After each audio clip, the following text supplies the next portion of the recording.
जय जगन्नाथ बंधुगण आसतु शुणा श्रीमद् भागवतर एकादश स्कंदर तृतीय अध्याय।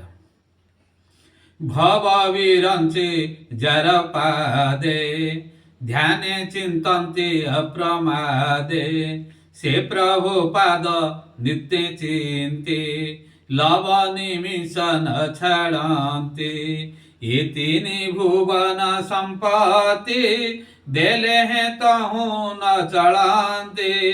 नुहन्ति माया रे मोहित से प्राणी महाभाग्यवंत विष्णु भकते से प्रधान निस्तरे प्रत्येक देखी जनम केबे है नोहे ज्ञान ध्वंस से प्राणी नारायण अंश श्री कृष्ण पाद नख पंती चंद्र किरण प्राय ज्योति से जार हृदय प्रकाश अशेष घोर तमनाश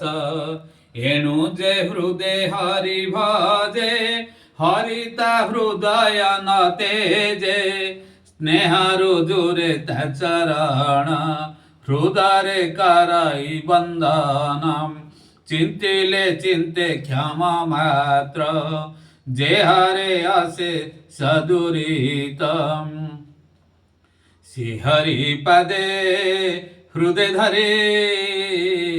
भक्त हरि वंश करी सुण विदेहे नरपते विचित्र वैकुंठ गति एकादश रे भागवत कहिला विप्र जगन्नाथ एकादश रे भागवत कहिला विप्र जगन्नाथ गोविंद गोविंद गोविंद